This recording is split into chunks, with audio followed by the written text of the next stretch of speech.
Le GATT au nom de l'humanité. Votre rendez-vous mensuel avec le GATT tous les troisièmes lundis du mois sur la 105.5 FM.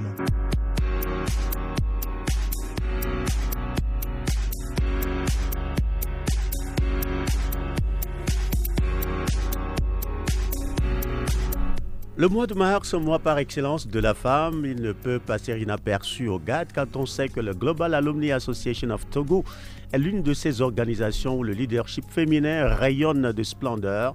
Le GATT va donc faire sa contribution à la promotion des droits de la femme à travers le thème retenu pour ce nouveau numéro du rendez-vous mensuel avec les anciens boursiers de l'ambassade des États-Unis d'Amérique. Et ça se passe tous les troisièmes lundis du mois sur Radio Pyramide, la 105.5 FM. Investir dans l'avenir, stratégies et défis pour renforcer l'autonomie financière des femmes. C'est le thème dont nous allons parler aujourd'hui. Mesdames, Messieurs, bonjour et bienvenue.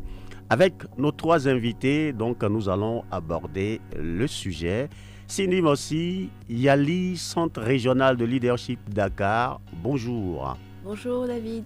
Vous êtes manager de vente ou des ventes, engagé en entrepreneuriat et leadership féminin, financièrement autonome? J'essaie. Vous essayez? J'essaie d'être financièrement autonome. Ça veut dire que ce n'est pas facile pour la femme d'être financièrement autonome? Absolument pas. Pas facile. Donc on verra ça dans un instant. Merci. À vos côtés, nous avons un homme. Oboubé Emetosa, Mandela Washington Fellowship Alumnus, créateur de contenu digital. Bonjour. Bonjour David. Vous devez vous rapprocher un peu de votre micro. Ok, bonjour David, bonjour aux auditeurs, aux auditrices, et nous sommes là encore pour vous servir. Je disais à l'instant qu'au GATT, il y a ce leadership féminin qui est vraiment en avant. Est-ce que vous confirmez cela? Oui, je confirme cela. Je confirme cela car la majorité des alumni, pour ne pas dire des boursiers, sont des femmes et qui font assez d'activités pour impacter leur communauté à la base. Elles sont excellentes dans leurs différents secteurs d'activité. On verra ça également. Et puis, il y a une deuxième dame avec nous, Afo Aïchatou Yali Network, entrepreneur en agro-business et fondatrice de l'entreprise Mon Assiette Bio. Bienvenue, bonjour. Bonjour, monsieur David. Mon Assiette Bio. C'est donc votre, on va dire, votre toile à vous, que sur laquelle vous tricotez votre entreprise, pour dire la chose de façon poétique. Est-ce que vous êtes financièrement autonome? J'essaie, monsieur David. Vous essayez vous aussi. Ouais. C'est entendu, ce n'est pas aisé. Mais alors là, on va s'intéresser à notre thématique, la décortiquer, expliquer les concepts avant d'aborder le vif du sujet. Quand on dit investir dans l'avenir, le premier libellé de notre thème, comment est-ce qu'on doit le comprendre? Est-ce que c'est la femme ici qui est désignée comme l'avenir? Cindy. Alors, merci. Bonjour chers auditeurs et auditrices. C'est un plaisir pour moi d'être ici parmi vous. En tout cas, d'échanger sur ce thème d'investir dans l'avenir. Et je dirais que investir dans l'avenir signifie prendre des décisions et entreprendre des actions aujourd'hui qui sont censées donc apporter des bénéfices à long terme. Donc ça peut concerner différents domaines tels que le commerce, l'industrie, l'éducation, la santé, la technologie, l'environnement, etc. Donc pour moi, investir dans l'avenir, c'est un peu cela. C'est comme cela que vous définissez la chose. Absolument. Alors, Aïchatou, comment vous entrevoyez ce concept? Merci, monsieur David. Pour moi, investir dans les femmes est essentiel pour le développement global et durable de la société, et cela apporte de nombreux avantages significatifs. Voici quelques-uns des points clés signifiant l'importance de cet investissement. Égalité des genres et droits humains.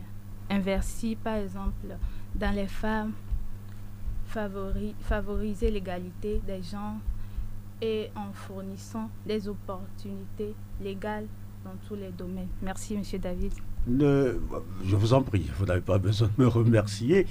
Alors, je crois que, oui, j'ai entendu dans la définition de Aïchatou investir dans la femme.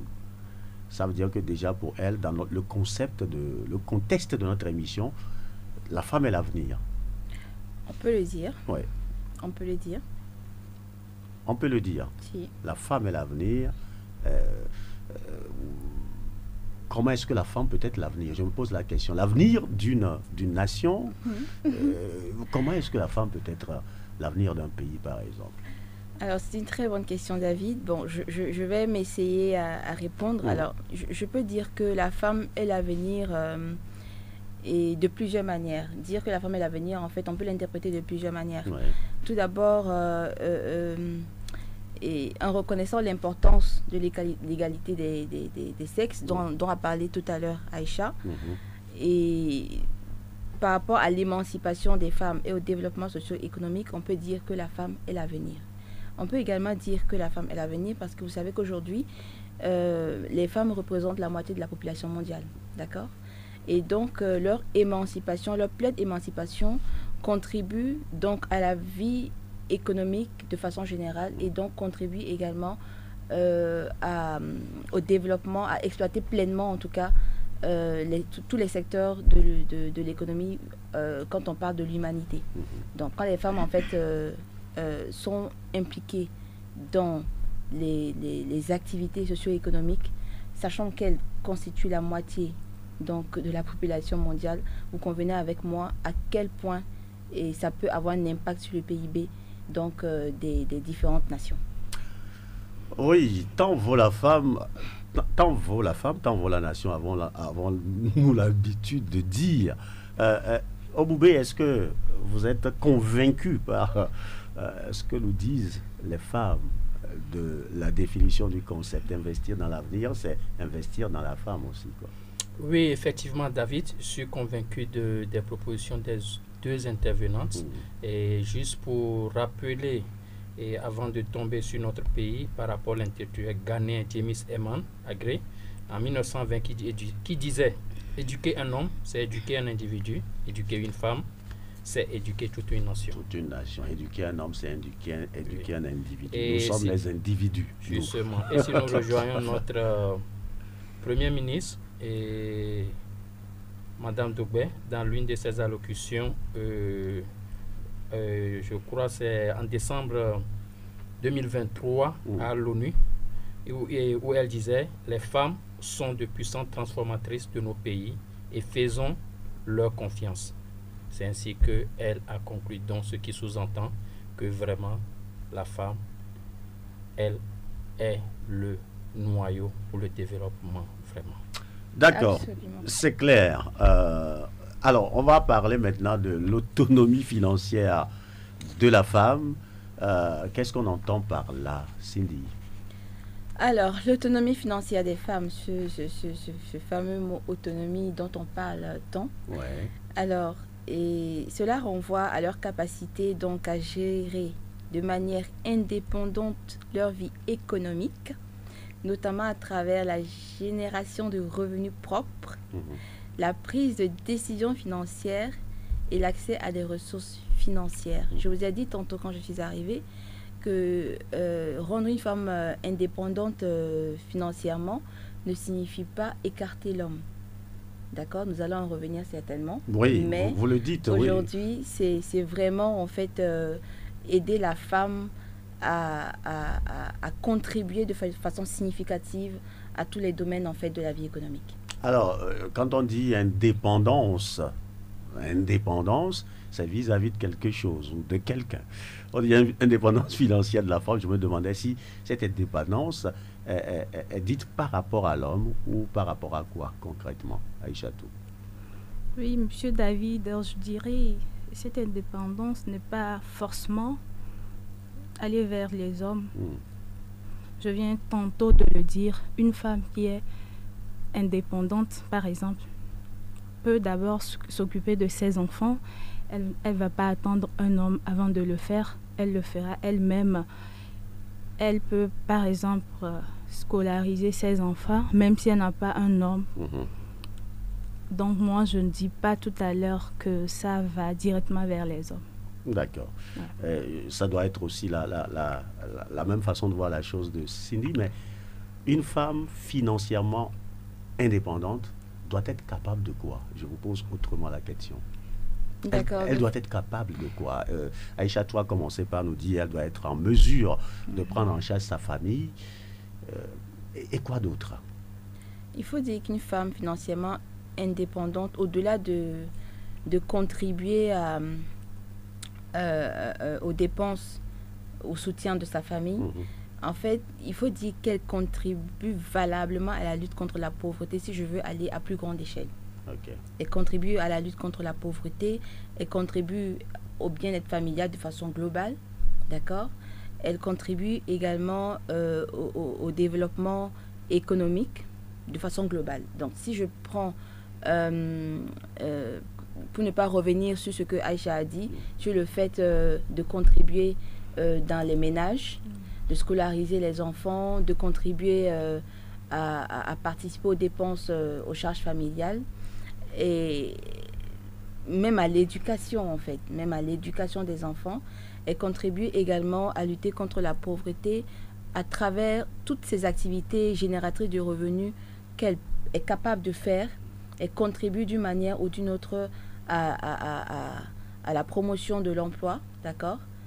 Elle contribue, voilà, donc de plusieurs manières à réduire la pauvreté. Pour ces femmes également qui sont dans les activités champêtres, il faut dire qu'elles contribuent également à promouvoir donc l'autosuffisance alimentaire. Et vraiment, la liste n'est pas exhaustive. D'accord, je pourrais prendre 30 minutes pour citer tout ce que les femmes sont capables de faire et comment est-ce qu'elles contribuent à réduire la pauvreté, ou comment est-ce que leur indépendance financière peut aider en tout cas les communautés, les familles, donc à être plus indépendantes financièrement. Alors justement, une femme financièrement indépendante, Obobé, les hommes doivent-ils s'en inquiéter? Je dirais non, on ne doit pas s'en inquiéter, et parce que, comme les deux intervenants viennent de le dire, elle aide l'homme à travers des charges. Parce que, en tant qu'homme, toi seul, tu arrives à supporter les charges, c'est pas facile. Mais ta femme, même si elle arrive à supporter à 20% les charges, ça diminue. Et je voudrais aller aussi plus loin, c'est-à-dire, quand vous voyez une construction, et vous voyez que c'est des étages, et on dit R+2, R+ quelque chose. Bon, si on dit R+ quelque chose, c'est par rapport comparé à une maison qui est bas. D'accord? Donc la femme, c'est R+, et l'homme, c'est la maison qui est en bas. Donc, façon dont l'homme aide la femme, et que la femme, elle est autonome, elle devient R+, et toi, l'homme, tu disparais. Mais la femme se fait voir. Mais derrière cette femme, il y a un homme. Il y a un homme. L'homme que j'entends dans votre façon de dire la chose, comme s'il était le rez-de-chaussée, donc le fondement, et que la femme, c'est donc ce qui est construit en dessus. Alors, donc cette indépendance financière de la femme ne doit pas inquiéter l'homme, mais très souvent on se dit qu'une femme qui se suffit à elle, qui peut décider, est difficile à dompter au foyer par son homme. Comment vous réagissez à cela? Moi, personnellement, je ne dirais pas cela parce que moi, je suis mariée, mère de 2 enfants, et je ne porte pas la culotte à la maison. D'accord. Voilà. J'essaie d'être indépendante financièrement et mon mari me soutient dans cette lancée-là. Alors, je voudrais dire que cette question de peur des hommes de voir les femmes indépendantes parce qu'elles vont porter la culotte et tout, c'est peut-être un problème d'incompréhension. Les hommes ne comprennent pas vraiment ce que c'est que... Excusez-moi les hommes, je ne vous attaque pas, hein. C'est pas tous les hommes en plus, d'accord? Ce ne sont pas tous les hommes qui réagissent comme ça. La preuve, mon mari ne réagit pas de la même manière. Donc, il faut comprendre vraiment derrière ce qu'on appelle indépendance financière. Et c'est un problème aussi de communication, d'accord? Aujourd'hui, c'est pas parce que je suis indépendante financièrement que je vais crier sur mon mari. C'est pas parce que je suis indépendante financièrement que je ne vais pas donner la place et de mon mari dans le foyer. Ouais. D'accord? Je veux être indépendante financièrement pour d'ailleurs soutenir mon mari en fait. Je veux être indépendante financièrement parce que lorsque c'est mon mari qui porte toute la charge de la maison, il y a plus de pression que quand il sent à certains moments que moi en tant que femme et étant indépendante financièrement, je lui viens en aide de temps en temps quand il a des tensions financières. Je lui viens en aide de temps en temps, même juste pour lui faire plaisir. À certains moments, je peux décider, ah chérie, ce mois-ci, bon voilà, l'argent de la popote n'a pas suffi, mais voilà ce que moi j'ai investi pour t'alléger financièrement. Je peux un mois décider, ah chérie, tu sais, au lieu de payer telle charge, moi laisse-moi prendre cela en charge. Je n'enlève pas la responsabilité de l'homme de prendre en charge la maison, mais je contribue à son épanouissement, également à l'épanouissement de la famille. Si les couches des enfants finissent par exemple, je ne vais pas attendre à 23h ou à 22h que mon mari rentre pour lui dire écoute, les couches des enfants sont finies. Si je peux déjà nous dépanner, parce que c'est après tout notre enfant, je peux déjà investir le temps que mon mari vienne prendre en charge sa responsabilité, enfin, les dépenses qui sont de sa responsabilité. Donc les hommes, n'ayez pas peur que les femmes soient indépendantes financièrement, parce que lorsque vous comprenez comment est-ce que la femme, vous savez qu'une femme épanouie, quand tu investis dans une femme et que la femme est épanouie, elle le multiplie pour te le reverser. Et donc les hommes qui arrivent vraiment à soutenir leurs femmes dans l'indépendance financière et qui ont des femmes épanouies dans le foyer ou dans la société, ils vont remarquer que leur foyer est paisible. En tout cas, je lance un défi aux hommes qui ne veulent pas que leurs femmes travaillent, qui ne veulent pas que leurs femmes aient leur propre source de revenus. Je leur lance un défi d'essayer un tant soit peu à ce que ces femmes-là deviennent indépendantes financièrement et comment est-ce que ces femmes-là vont pouvoir les rendre encore plus heureux dans leur foyer. D'accord. Mais à contrario, il y a quand même certaines femmes aussi qui pensent que leur richesse à elles, par leurs propres efforts, sont leurs biens personnels. Et donc ne sont pas dans la dynamique de partager ça avec leur conjoint ou de faire profiter cela à leur conjoint. C'est une réalité que vous ne niez pas, n'est-ce pas, Aïchatou? Oui, Monsieur David, c'est vraiment une réalité que je ne nie pas, mais moi je dis c'est de l'incompréhension. D'abord, je fais appel aux femmes de donner la place de l'homme. Quand on essaie de donner la place de l'homme, je vois que tout ira très très bien. Par exemple, je suis chef d'entreprise de Mon Assiette Bio, une entreprise qui est spécialisée dans la production, la transformation et la commercialisation des produits tropicaux. Par exemple, mais derrière moi, j'ai un homme, Monsieur David. J'ai un homme arrivé à la maison, je donne la place de mon homme. C'est pas parce que j'ai de l'argent et que aujourd'hui je suis financièrement autonome que je dois pas respecter mon homme, ou soit si j'ai de l'argent, je cache de l'argent à mon homme, soit j'ai des comptes en banque et tout le reste. Je dois partager cela avec mon homme puisqu'il me soutient. Donc je profite pour faire appel aux hommes de soutenir les femmes. Si vous soutenez vos femmes, je vois qu'il n'y aura pas assez de conflits. Les appels seront lancés, en tout cas tous azimuts dans cette émission. Les hommes, préparez-vous. Allez écouter. Dans un instant, oui, on va vous écouter, partager avec nous vos différentes expériences, comment vous faites pour devenir financièrement autonome, financièrement indépendante. Alors, dans ce cas, c'est important d'investir dans la femme. Est-ce que vous pouvez nous dire pourquoi?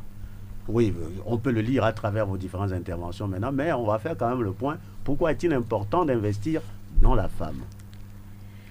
Bon, on n'essayera pas de le dire, on l'a même dit beaucoup de fois dans cette émission, mais je vais le répéter. Investir dans la femme, ça contribue à lutter contre la pauvreté.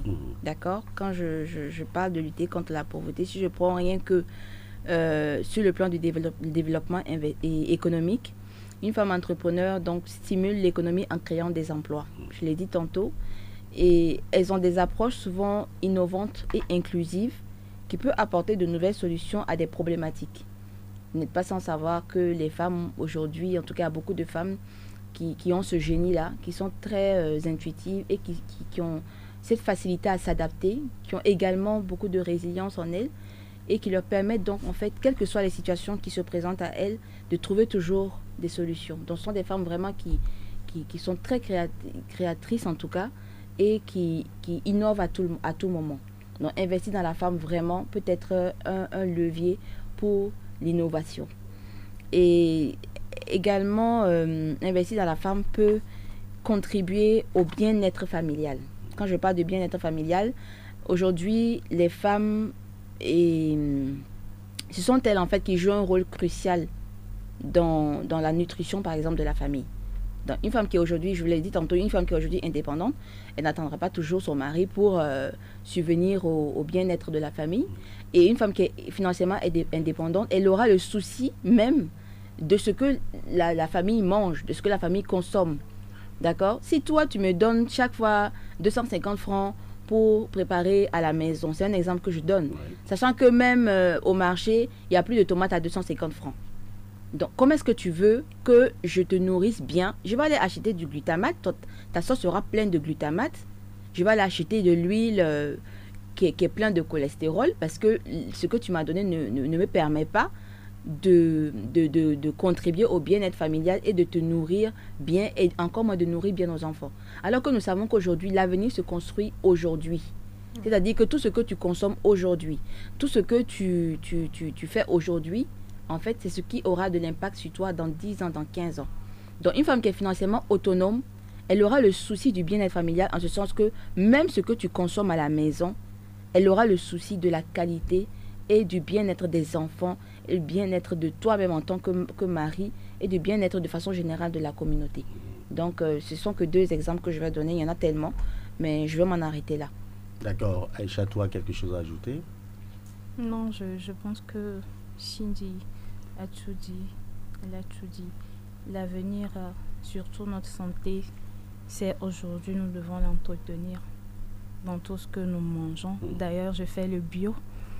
Donc, exactement. J'exhorte tout le monde à venir vers le bio, puisque l'avenir, c'est aujourd'hui. Merci. D'accord. Puisque vous commencez déjà à pas parler de votre entreprise et de ce que vous faites, dites-nous, racontez-nous un peu comment vous vous y prenez pour justement mener votre entreprise et accéder à cette indépendance financière. D'abord, dans mon secteur, je rappelle que je suis agronome de formation. Dans mon secteur, les femmes n'aiment pas venir vers ce secteur. Ah oui, secteur hostile. Les amis disent, Aïcha, tu es très belle, pourquoi c'est ça tu as choisi? Et je dis, demander aujourd'hui, c'est dans l'agriculture qu'il y a plus d'argent, entre guillemets. Ah oui, c'est dans l'agriculture qu'il y a plus d'argent aujourd'hui. La femme vise l'argent aussi, au-delà de tout ce qu'elle... On vise l'argent pour vous aider, on vise l'argent pour vous rendre plus heureux. D'accord. Voilà. Oui, ok. Aïcha, nous écoutons. Donc, c'est pas facile, hein. Monsieur David, c'est pas facile pour aller négocier des contrats. C'est pas du tout aisé. C'est pas facile. En tant qu'une dame, chef d'entreprise, c'est pas facile. Mais j'essaye à ma manière d'aider ces femmes à travailler surtout. C'est pas facile à travailler et puis à ne pas attendre. Bon, je suis pas en train de dire aux dames de pas aimer leurs hommes, mais je fais appel aux dames de travailler. C'est pas facile. Alors quand vous dites oui, vous signez des contrats avec qui? C'est pas facile de signer des contrats avec qui, par exemple? Avec des structures, des partenaires. Ok. Avec la PIA, par exemple. Oui, en quoi c'est compliqué? Est-ce parce que vous êtes une femme ou comment? Ouais. Par exemple, en tant qu'une femme, vous venez dans une structure pour signer un contrat, par exemple. Il y a tout tas de choses derrière. On vous dit non, on doit vous faire la cour et tout le reste. Malgré si vous dites même je suis mariée et tout, on vous dit c'est vous devez passer par ça avant d'obtenir le contrat. Vous voyez, c'est un peu délicat, mais j'essaie.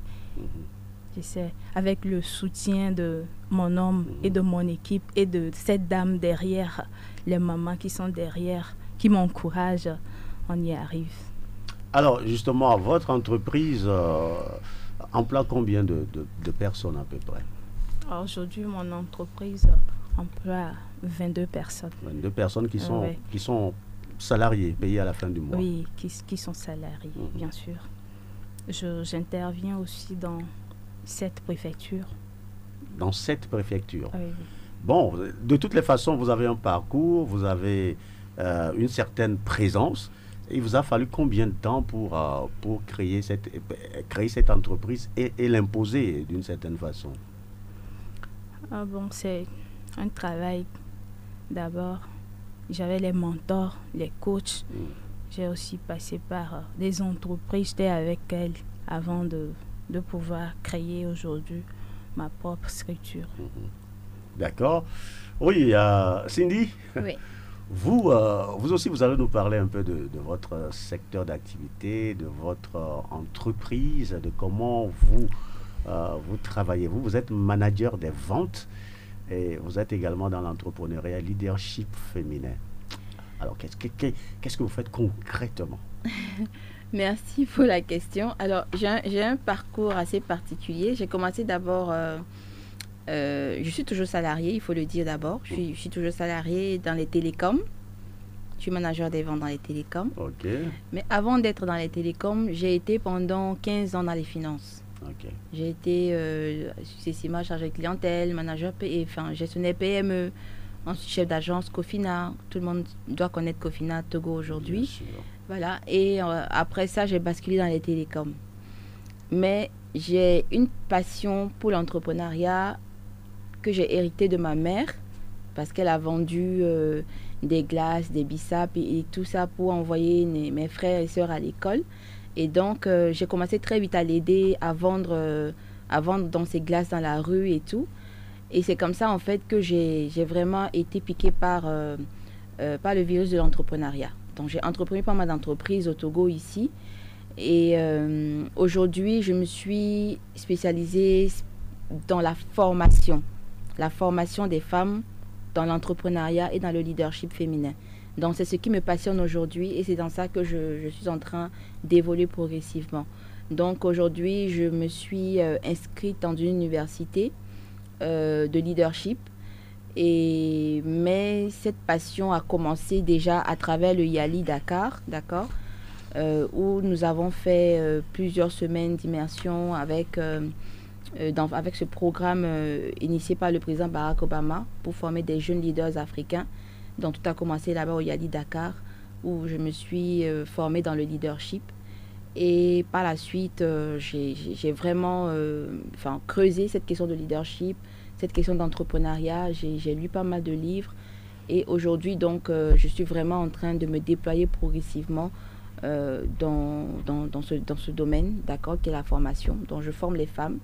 Je forme les femmes dans le développement de leurs activités commerciales, voilà, à la création de valeur, à comment vendre plus, comment passer à l'échelle, comment même rechercher du financement, comment structurer le dossier pour être bancable et tout. Donc, je conseille les femmes dans ce domaine-là. Ok, donc vous gagnez de l'argent, n'est-ce pas? Bah... Mesdames, vous gagnez de l'argent qui vous permet aujourd'hui d'être, de vous dire que à une certaine échelle, vous êtes financièrement autonome. D'accord.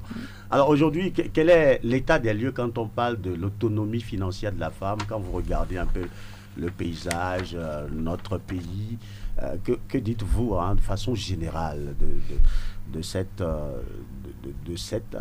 on va dire, de ce besoin ou de cette nécessité de voir la femme togolaise financièrement autonome?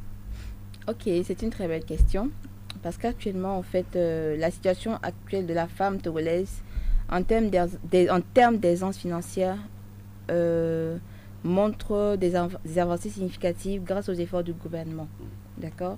Et donc, des initiatives comme le plan national de développement ont été mises en place pour améliorer l'employabilité des jeunes et soutenir la création de PME, accroître donc l'accès au crédit et soutenir justement l'autonomisation financière des femmes. Donc vraiment, le gouvernement fait beaucoup d'efforts et je vais même parler du FNFI qui aujourd'hui a fêté 10 ans aujourd'hui d'existence, mais a financé des milliers de femmes Et quand je prends tous les mécanismes réunis, il y a plus de 15 mécanismes aujourd'hui réunis au Togo qui soutiennent donc l'autonomisation financière des femmes et qui soutiennent également l'autonomisation des jeunes. Et on parle en termes de financement, depuis le début de ces mécanismes, à plus de 800 millions de dollars investis donc, pour le financement des femmes et des jeunes. Donc il faut dire que c'est pas, ce sont des avancées, enfin je veux dire, ça doit être amélioré régulièrement, d'accord? Mais je pense qu'il y a beaucoup d'efforts quand même qui sont faits sur la place togolaise pour justement permettre le développement, pour permettre l'autonomisation des femmes au Togo.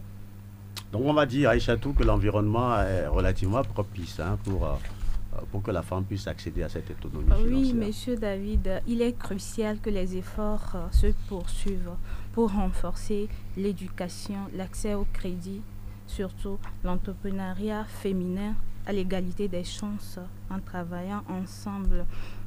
Les gouvernements, les organisations de la société civile et la communauté internationale peuvent contribuer aussi à créer un avenir où les femmes togolaises ont la possibilité de réaliser pleinement leur potentiel économique et de jouer un rôle significatif dans le développement durable de leur pays. D'accord. Ok, dans ce cas, si on se dit que oui, il faut que la femme accède à cette indépendance financière, et il y a un certain nombre, notamment de défis à relever, et il y a une stratégie ou des stratégies à mener également. On va les aborder selon vous. Quels sont les défis à relever pour que la femme togolaise puisse être financièrement autonome? Ok, alors merci pour la question. Je pense qu'en termes de défis, il faut noter la sous-représentation en fait des femmes dans les sphères politiques et publiques. D'accord. Ensuite, il faut noter, on l'a dit tantôt, l'accès à les obstacles d'accès, en tout cas au crédit et à l'entrepreneuriat. Il faut noter également l'accès limité à l'éducation et à la formation professionnelle pour les femmes et les filles. Et donc, si je reviens aujourd'hui à la sous-représentation des femmes, il n'y a pas que les sphères politiques et publiques. Il y a plusieurs autres secteurs où les femmes sont sous-représentées qui sont pourtant des secteurs d'activité. Je veux parler par exemple des secteurs de la science, de la technologie, des télécoms même dans lesquels je suis, de l'ingénierie, des mathématiques. Je veux parler par exemple des secteurs du leadership et de la gouvernance, les secteurs de la construction et des métiers manuels, les secteurs de la finance même et des investissements. C'est vrai qu'aujourd'hui, de plus en plus, on voit des femmes qui sont dans les secteurs de la finance et de l'investissement, mais elles sont sous-représentées dans ces différents secteurs. Et donc, il est important aujourd'hui, pour relever ces défis, qu'on renforce l'accès donc, à l'éducation et à la formation professionnelle des femmes et des filles, parce que tout part vraiment de la base. Il faut renforcer donc, et pousser les femmes vers tous ces secteurs qui sont sous-représentés. Et il faut également améliorer l'accès au crédit. Mais sur ce plan, je pense qu'aujourd'hui, il y a beaucoup d'avancées qui sont faites au Togo. D'accord ? Les femmes sont vraiment accompagnées sur le plan de l'accès au crédit, que ce soit les nano-crédits, les micro-crédits ou les plus gros crédits. Voilà. Donc vraiment, quand elles suivent le plan que le gouvernement a mis en place, en commençant par le FNFI, en montant progressivement pour aller vers les banques, je pense qu'en tout cas, il y a des avancées qui sont faites sur ce plan, même si ça reste à être amélioré. Il faut également faire la promotion de la participation à la femme dans la vie publique et politique. Aujourd'hui, les femmes ne se sentent pas forcément concernées, en tout cas les femmes qui sont dans les zones rurales, elles ne sont pas concernées par la vie publique et la vie politique. Elles ont l'impression que c'est une question, ce sont des questions qui relèvent des hommes.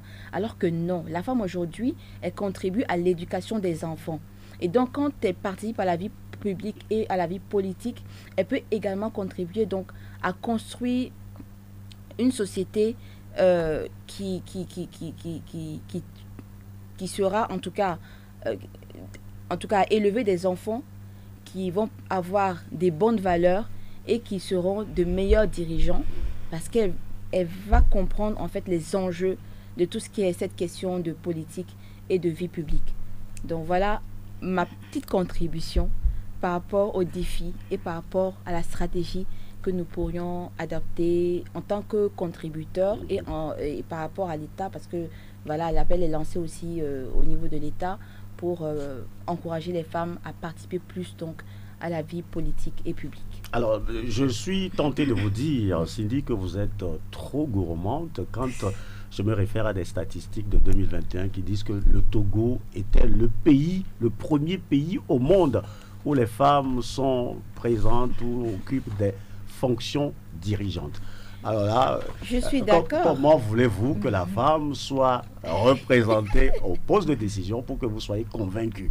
Alors sur la question, je me dirais peut-être que oui, est-ce que ce n'est pas aussi se dire, comme certains hommes le disent aujourd'hui, Aïchatou, que les femmes ont peut-être ne sont pas suffisamment libres d'exercer à ces postes de décision, n'ont pas, on va dire, la poigne pour conduire des portefeuilles lourds pour justement impacter leur communauté, qu'on n'a pas l'impression que la femme est suffisamment représentée à des postes de décision au Togo. Qu'est-ce que vous dites par rapport à ça? Oui, moi je dirais renforcer déjà l'autonomisation financière des femmes est essentiel pour favoriser l'égalité des sexes, par exemple, et promouvoir le développement économique. Cependant, cela comporte plusieurs défis à surmonter. En voici quelques-uns. Ok, allez-y. Promouvoir l'égalité des chances en matière d'éducation et de la formation professionnelle, par exemple, en mettant l'accent sur les domaines où les femmes sont sous-représentées. Encourager les femmes à poursuivre des carrières dans les secteurs traditionnellement dominés par les hommes. Par exemple. Ouais. D'accord. Alors, je comprends que Aïchatou a diplomatiquement éludé ma question. Je vous la repose quand même, Sidi, puisque c'est vous qui m'avez amené à la poser. Est-ce que c'est pas parce que les femmes aujourd'hui ne font pas montre d'un certain charisme à des postes de décision que vous avez l'impression qu'elles ne sont pas suffisamment représentées au poste de décision? On ne va pas se limiter au poste du gouvernement. C'est vrai qu'aujourd'hui, le Togo est reconnu comme, pour ses réalisations en matière d'inclusion financière, avec une femme Premier ministre, en la personne de Madame Victoire Tomiga Dogbe. Et également, nous avons une femme présidente à l'Assemblée nationale et un tiers du gouvernement est composé de femmes. Mais on ne parle pas que du gouvernement, on parle de tous les secteurs d'activité.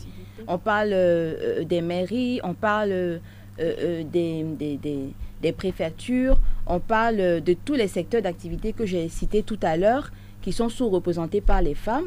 Et donc, la vie ne se limite pas qu'au gouvernement. Voilà. D'accord. Ok, vous vous défendez bien. Quoique, on a quelques femmes mères, c'est pas suffisant. Pour Cindy absolument, et c'est pas suffisant.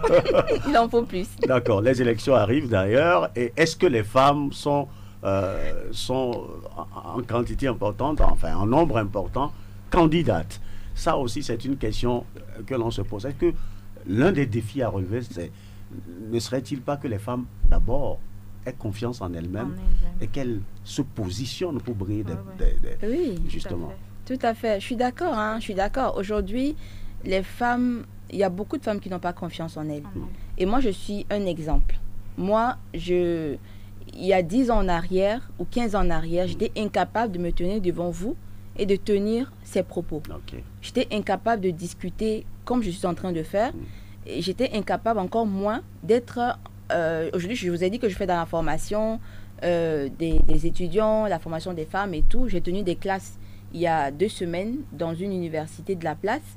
Mais j'étais incapable, 10 ans en arrière, de faire ça en fait. Mais avec le programme du Yali, avec voilà, ça a déjà éveillé ma conscience, ça m'a fait me rendre compte que j'ai du potentiel, que je suis capable de tout et que je suis ma propre limite. C'est de là que le déclic est parti. Je me suis dit, ah ben tiens, je suis capable en fait de plein de choses. Mais pourquoi est-ce que je me limite? Et la seule façon de lutter contre la peur, c'est de se lancer. Et donc, je me suis lancée, j'ai commencé à parler. j'ai commencé à développer des formations, j'ai commencé à lire, j'ai commencé à apprendre. Et c'est comme ça que j'ai réussi en fait à briser cette peur et à vraiment me lancer dans l'entrepreneuriat, me lancer dans la formation et me lancer dans tout ce qui était auparavant un blocage pour moi. Donc effectivement, vous avez raison en partie.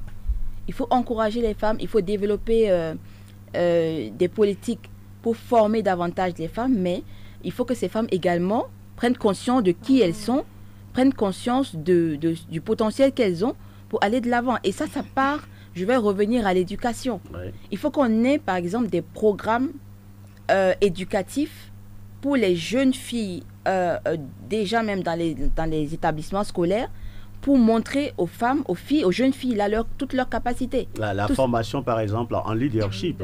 En leadership. Introduit les formations en leadership et je suis candidate.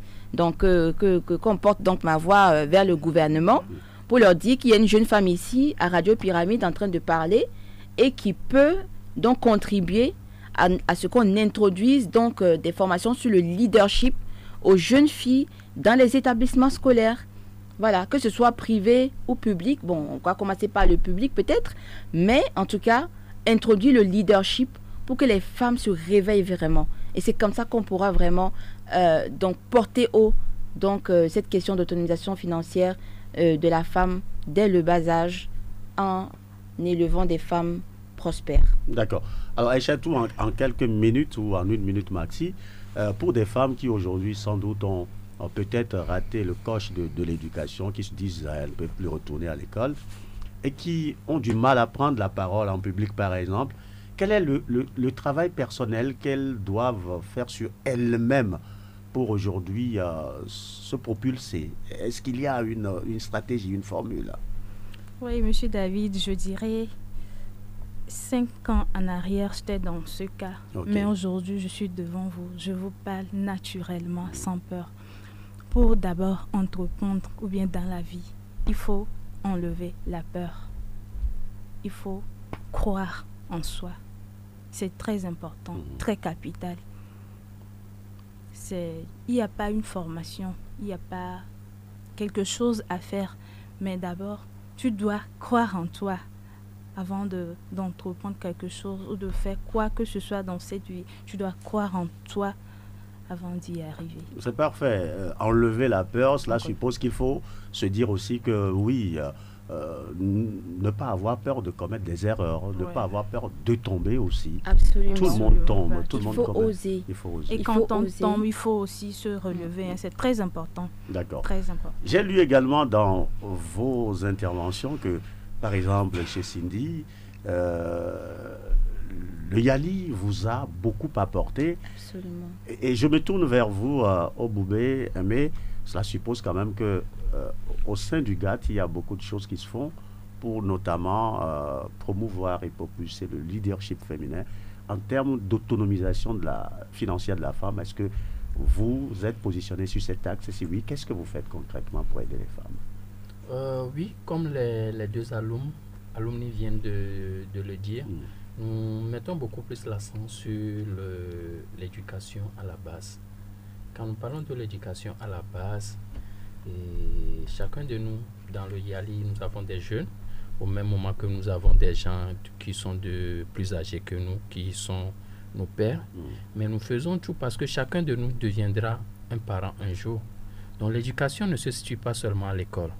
Nous devons arriver vraiment à éduquer nos enfants en termes de qui sont des filles, à leur faire comprendre que le genre ne limite pas, le genre ne te définit pas dans la vie. Peu importe ton genre, tu peux faire ce que l'homme fait comme ce que la femme aussi peut faire. Donc c'est pourquoi nous mettons beaucoup l'accent sur la formation au niveau du Yali et aussi sur le mentorship. Donc le mentorship, le programme de mentorship, ça nous permet... Entre parenthèses, avant de vous laisser continuer, je rappelle aux auditeurs, je ne l'avais pas dit au début, que vous avez la possibilité d'intervenir. On a, disons, une dizaine de minutes à consacrer à vos questions. Vous pouvez interroger nos invités et leur poser toutes vos questions sur ce que nous disons aujourd'hui. 96 50 34 37 70 43 09 70. On y va. Ok. Et je reviens sur le point, c'est-à-dire au niveau de GAT, nous avons vraiment une force capitale au niveau de GATS et en termes des gens expérimentés et en termes d'âge. Aujourd'hui, la majorité qui rentre dans les GATS, ce sont les jeunes du programme plus de YALI. Donc ça, c'est les YALI régionaux, soit c'est le MWF, où les alumni sont plus des jeunes. Alors que nous avons avant d'autres alumni qui font partie d'autres programmes, comme les IVLP, les Humphrey. Et ces gens sont des gens qui sont plus dans la vie active et qui font de grandes choses. Même, exemple, la nouvelle procureure de la République, elle fait partie du GATS.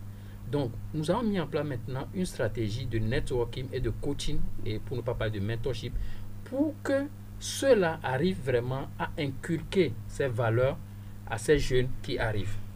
Et que ces jeunes, à leur tour, vont aussi inculquer à leurs petits frères qui sont à la maison ou bien les communautés avec lesquelles ils travaillent selon leur domaine d'activité.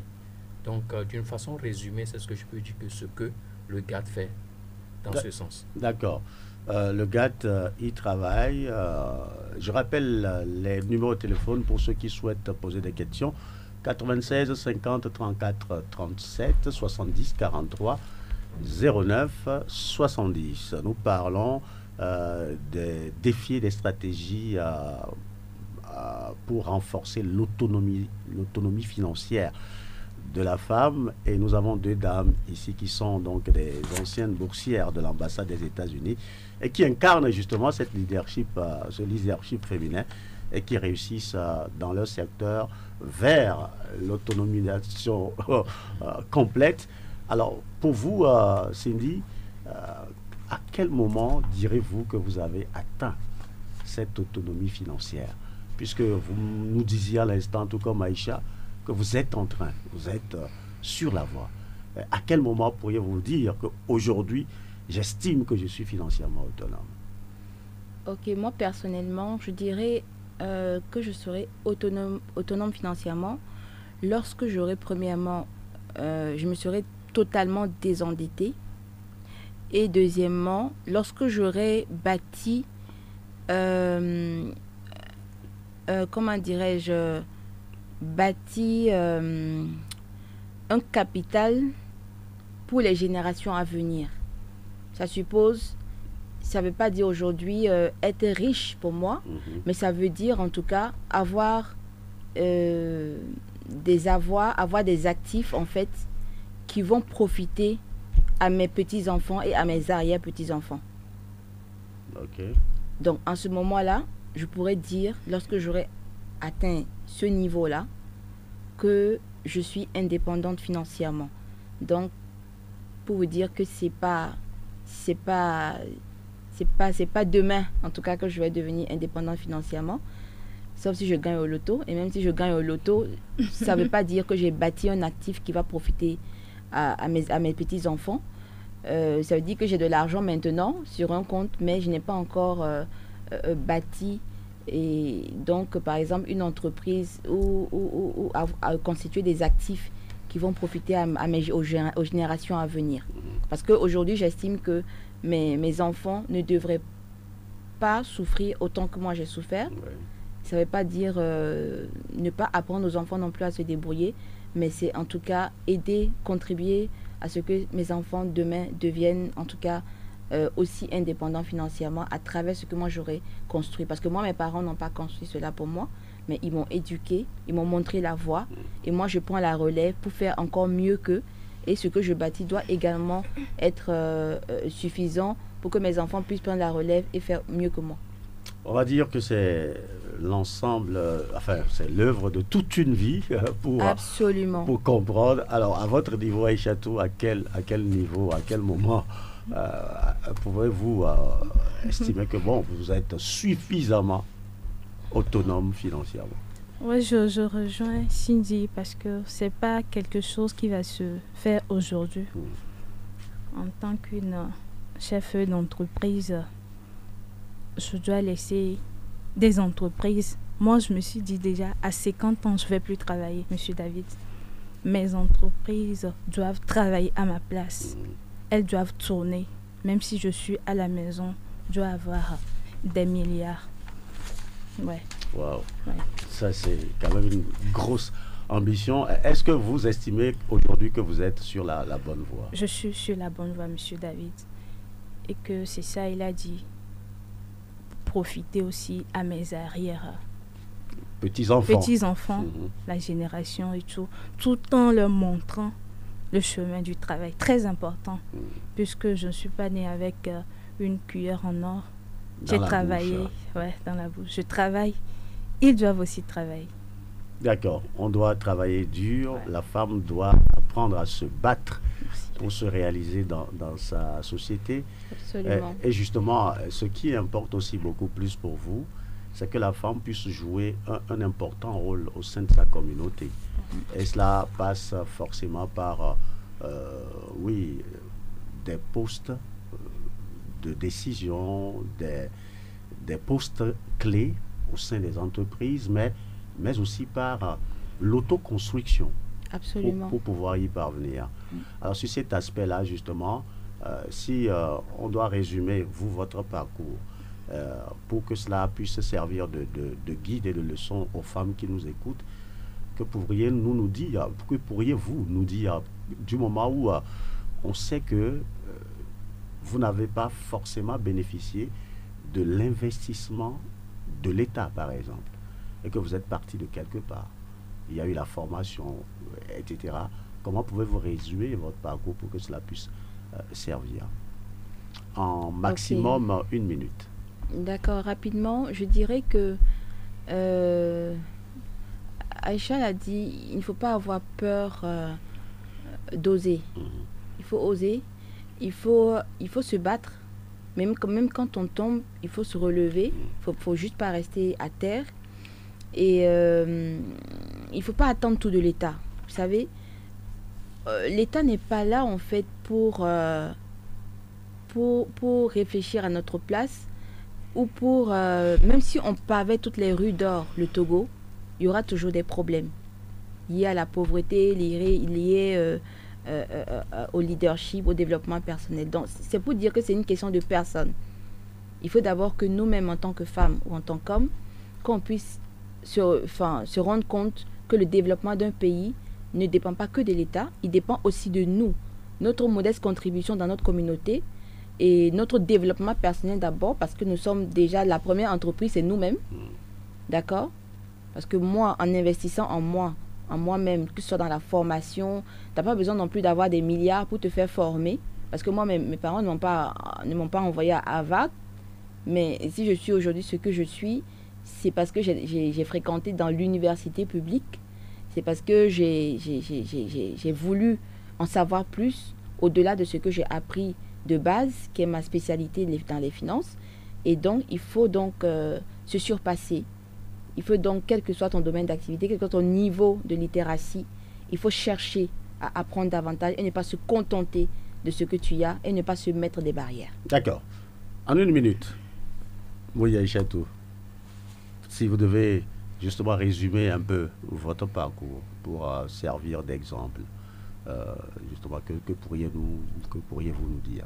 J'aime toujours, M. David, parler de vision. Vision et la peur. Ne pas avoir peur, avoir de grandes visions et se faire former. C'est très important que la formation. Il y a des femmes qui disent « Aïcha, j'ai commencé, mais...